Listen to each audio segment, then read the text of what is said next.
All right. Hey guys, welcome to the Experiment 3 review. Alrighty. So I hope you liked the last one. It was kind of improvised last second. It tended to work out. You guys seemed to enjoy it. It seemed like it worked out. It helped you guys a lot.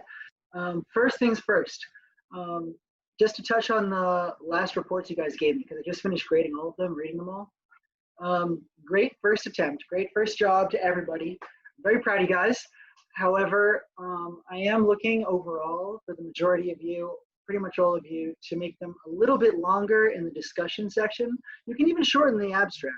A lot of the details that you guys like to include in your abstract should belong in your discussion. The abstract is really just about the statement of purpose. And for experiment 3, that is the simple distillation to separate toluene and n-Hexane, or normal hexane is what the N stands for.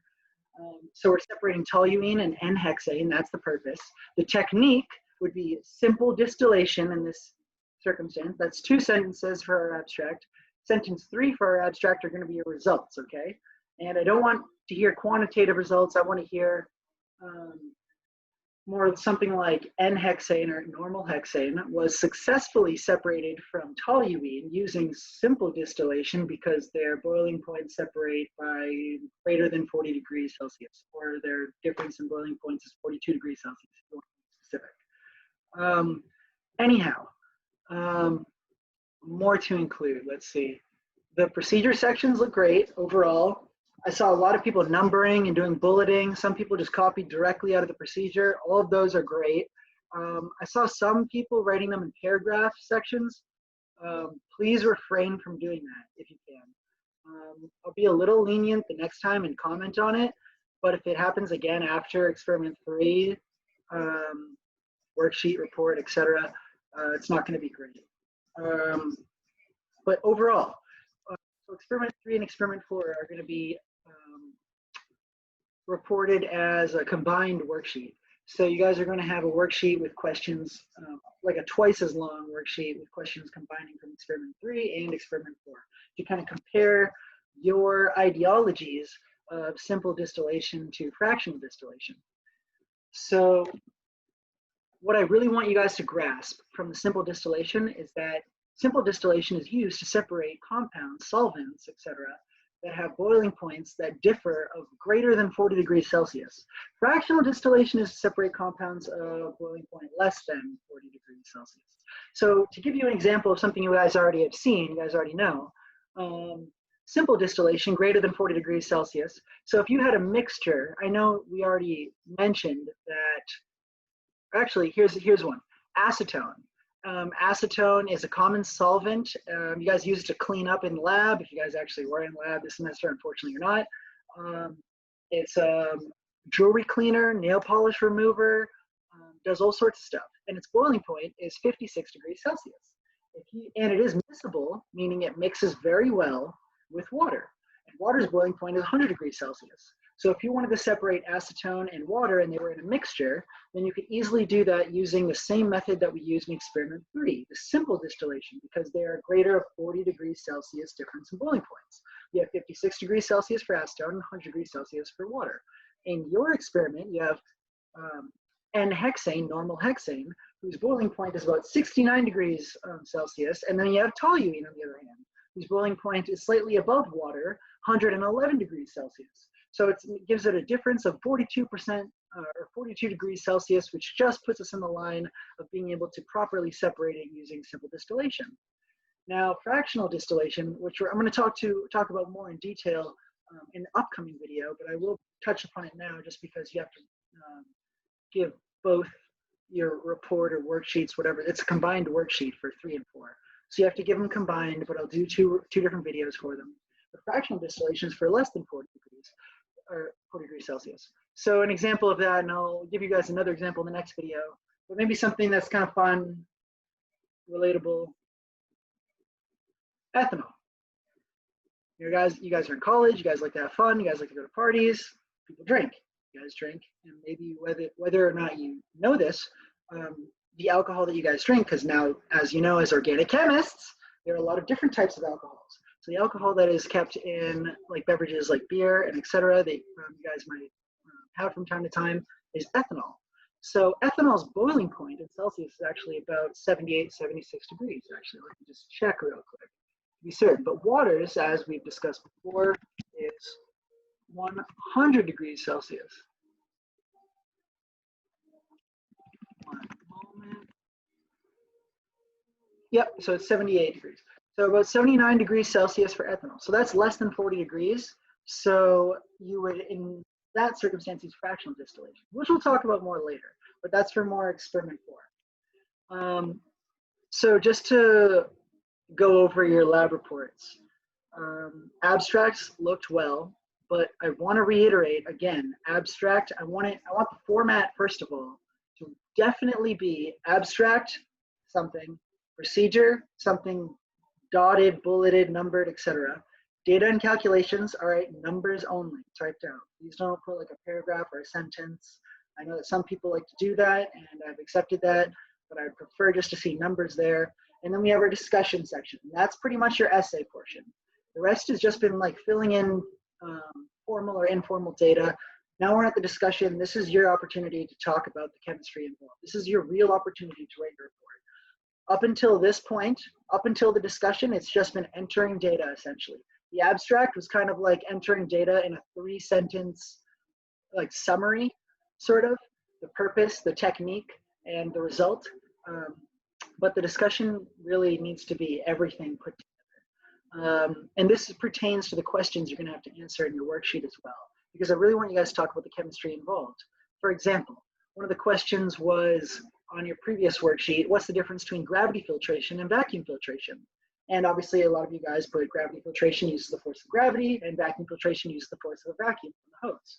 Now, one thing that everyone left out that isn't so intuitive, but is essential to the reason why we as organic chemists, you and I, do this, is because if you have a solution with a solute in it, a precipitate, a solid precipitate, so you have a liquid and a solid sitting in it. If that solid is the product you want to isolate, then you use vacuum filtration. If the liquid is the product you want to isolate and the solid is some waste that's in there and you want to get rid of it and just keep this liquid, you use gravity filtration. So gravity filtration, you just pour the whole solution with the solid and the liquid into your filter paper. It would fall through, and then you would rinse it with some clean solvent to make sure everything fell through except for the solid. Now, if you wanted to isolate the liquid, or that's how you would want to isolate the liquid. If you want to isolate the solid, then you would use vacuum filtration, in which you would have your white funnel, the Hirsch funnel that Zach demonstrates in his video, hooked up to the sidearm flask and the hose going to the lab system. And you would pour that in and it would collect the mother liquor. We call the fluid that flows through the filter and falls into the flask below, we call it the mother liquor. And occasionally we'll rinse with the mother liquor, and in future labs you guys will see that. But the thing about it is the hose in the vacuum is so powerful, sometimes you can lose a small amount of that liquid in the mother liquor. That's one reason why we do not isolate liquid products by this method, because the hose can steal some of our product from us. Another thing, so I mentioned melting point a lot in the last video. So melting point's important, and we're going to come across it a lot as the semester progresses and our experiments go on. But I made a mistake. Transition adds an oil, guys. Its melting point is -7 degrees Celsius. You guys don't get the chance to melt it because it's already a liquid at room temperature. So there was no point in going that much in detail about the melting point of triethylmaldehyde on the last report. I did not need to do that, but it definitely is essential for the majority. If you guys have maybe 10 reports this entire semester, it's going to be useful in 7 to 8 of them. So melting point is very important. But that's one of the few products you guys will get that was an oil at room temperature. So it was relevant last time, but I really want you guys to discuss it in the next one. So pretty important actually. Some basic procedures that we are going to do in each and every experiment are the workup, meaning sometimes we'll have a product in organic or yeah, an organic solvent, and we need to add water to remove salt. That's an inorganic byproduct of a reaction. So we'll work it up that way and do the 3 extractions like we did in this lab. Other times it'll be the other way around, where we have something in the aqueous phase and we need to pull it into an organic phase and then isolate it. But that's the workup. That's something that happens almost every experiment. So I had you guys describe it in detail, the chemistry, in this report, but in future reports and whatnot, it'll be less so important than the actual theme of the lab overall. Something that I can't repeat enough is do not ever forget the name of the lab that you're actually working on. Something that can get pretty caught up, students can get caught up in, especially like, for example, experiment 3 that this is videos on. You guys are isolating hexane, n-Hexane, and toluene. A lot of people will talk about n-Hexane and toluene so much, they'll forget the whole point of the laboratory was that we were practicing our simple distillation. And I'm looking more for a definition of what simple distillation is, how to use it, and when you would apply it, as opposed to the differences between toluene and n-Hexane. If I were to apply this analogy to experiment 2, then I would be saying people focus too much on cinnamon and cinnamon bark instead of steam distillation, because that's what it was. These experiments 2, 3, and 4, the purpose is really to differentiate the different types of distillation that we see. So we have steam distillation, which is just to isolate one thing from one solid product. So this trans-cinnamaldehyde from the cinnamon bark. Simple distillation, distilling 2 different compounds whose boiling points separate by at least 40 degrees Celsius. And then 3, fractional distillation, which I'll talk about more in detail in the next video, but is for fractions that are less than 40 degrees Celsius, or separating more than 2 compounds that are less than 40 degrees Celsius intertwined. So you guys boiled off, you guys had a mixture of your hexane and your toluene, and I want to point out that it says 800 microliters in the procedure, but you guys used 1 milliliter, so 1,000 microliters of each, the n-Hexane and the toluene for your mixture. That's one difference you guys can put in your procedure, all right? Hint, hint. Then you guys heated those reactions up with the spin thing. And so the first thing you took off, it's around 69-ish degrees, was the n-Hexane. Then the next fraction you took, we assume, was the toluene coming off with a slight mixture of the hexane from the pool and anything that might have been left over somehow. Because it heats thoroughly, but to the atomic level, there are some discrepancies. Anyhow, anything after the second fraction is supposedly toluene once you've hit about 109, 110 degrees Celsius. So that's how we end up with fractions 1, 2, and 3. And really all we care about is 1 and 3, because 2 is supposedly a mixture of the n-Hexane and the toluene. So we have 69 degrees of the n-Hexane boiling point and 111 degrees boiling point for the toluene. And really, I want you guys to iterate why we need to use this. And so, oh gosh, yeah, I'm visiting my mom right now, and she's got a lot of cats. So this is one of her cats. His name is Peanut Butter. Now, if you were lucky enough to make it this far along in the video, because you've been paying attention, this is the most important part of the video. The equation.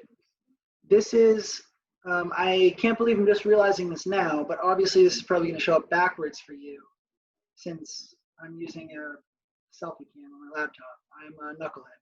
Great. Anyhow, this is the same exact equation that you guys will find in your procedure in your notebook and post it on Blackboard in the procedure in the notebook if you do not have the manual yet. All right? And I'll read it to you just so you guys know. It is x times n sub d1, and that n stands for the refractive index, and sub d1 stands for, we're just going to label one of our compounds. So let's pretend that's hexane, d1, plus 1 minus x times n sub d2. So that's the refractive index, d2. We're going to pretend that's our other compound, toluene, equals n sub d of 1 or 2. It depends on what x you're solving for, okay? So essentially, you're going to take the refractive index that was recorded of, say, hexane, enter it here. Toluene, enter it here.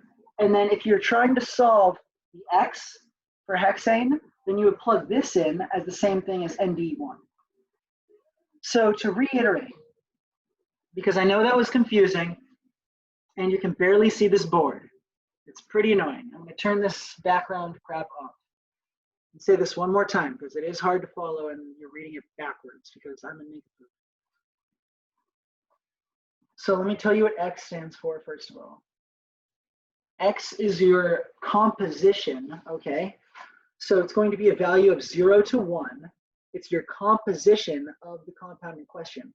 You're going to need to fill out this equation here 2 times, once for n-Hexane and once for toluene, all right?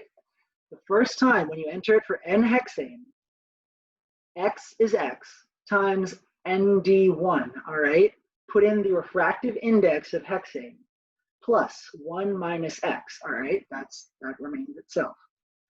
Times ND2, plug in the refractive index for toluene, equals, set this to the refractive index of n-Hexane, all right? Because that's what you're solving for first. Because remember, I said you had to plug this in 2 times. We're only doing it the first time.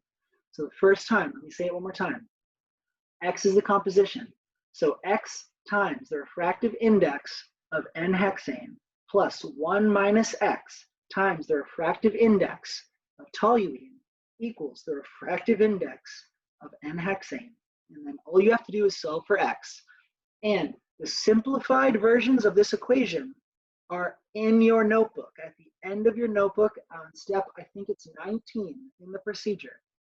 And then the second time you enter this equation, it's the same exact thing, except this last variable that it equals to, just set it to the refractive index of toluene, all right? So it's the same thing, I'll say it again, composition of whatever whichever compound you're trying to calculate, times ND1, in this case, n-Hexane. This is for the second equation. I didn't even need to change ND1. ND1 can be n-Hexane for both the first and second equation. The only thing that matters is changing the variable that it equals to in the end here. So X, value of 0 to 1, makes up the composition of whatever compound you're trying to calculate, times ND1, which in this case, again, n-Hexane, refractive index, plus 1 minus X. Again, X is the composition 0 to 1 of what compound you're trying to figure out the composition of, times ND2. And in this example, I've used ND2 as the refractive index of toluene, equals, and since this is the second equation, remember, you have to do it 2 times, ND2. So this will be equals the refractive index of toluene. Then you just solve for X. Now in the first case, where it all equaled the refractive index of n-Hexane, once you solve for X, it will give you the composition of hexane in that experimental value. And vice versa, when you plug in the exact same variables here and need to solve for X, but you change this last equals to the refractive index of toluene, you will get the composition of toluene. And that's how we do that. So I've just included here, you plug in for ND1 and ND2.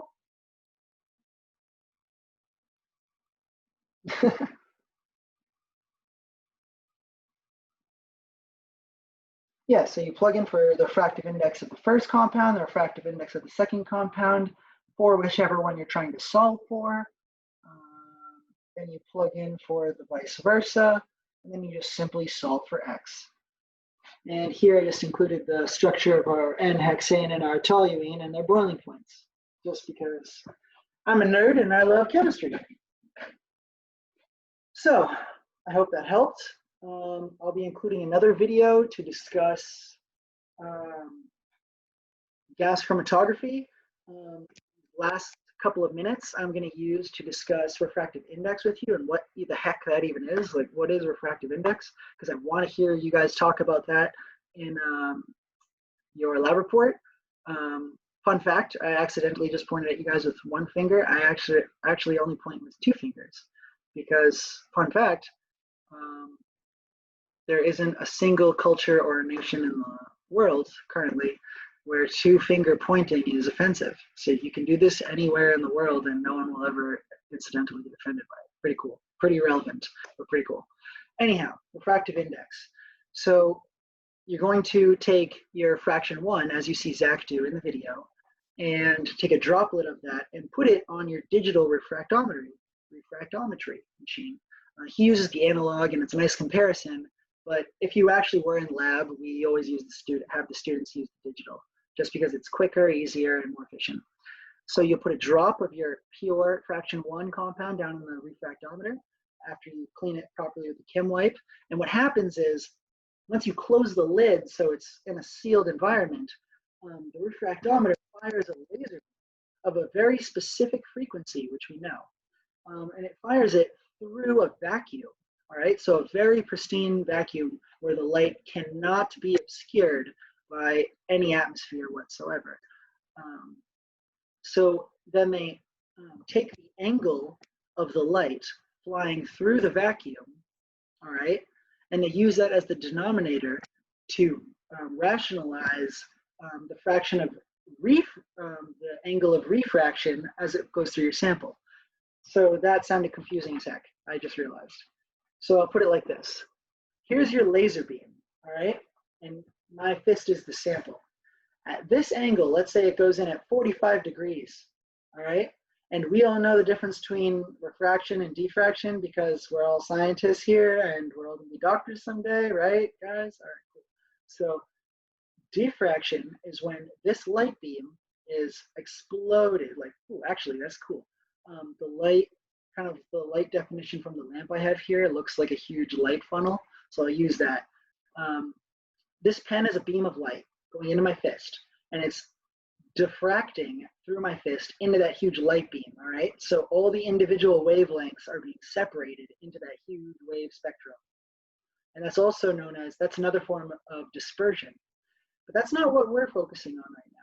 So see where the corner of my wall is here now that I've moved my hand down like 2 inches, and you see the yellow wall going against the white ceiling there. So let's pretend that this line here, this yellow against the white, is my new light beam, all right? So here's my solid sample and here's my laser, and this is my new light beam. So my laser comes up, goes through my sample, and instead of diffracting like it did up here when it expands and disperses, it refracts, meaning it just bends. So it bends right through my sample and turns into this angle. Now, what it does is, going through a vacuum, the light's unaffected. And going through your sample, the light is affected, it's refracted.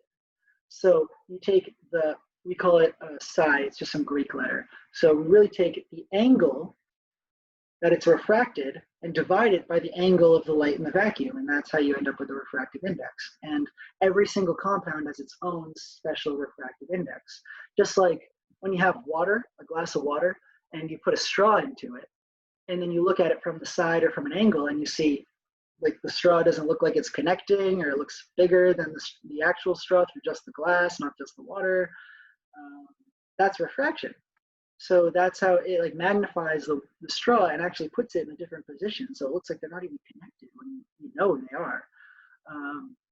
So that's refraction. I hope this answered a lot of your questions, and I hope that worksheets and lab reports look a lot better in upcoming weeks.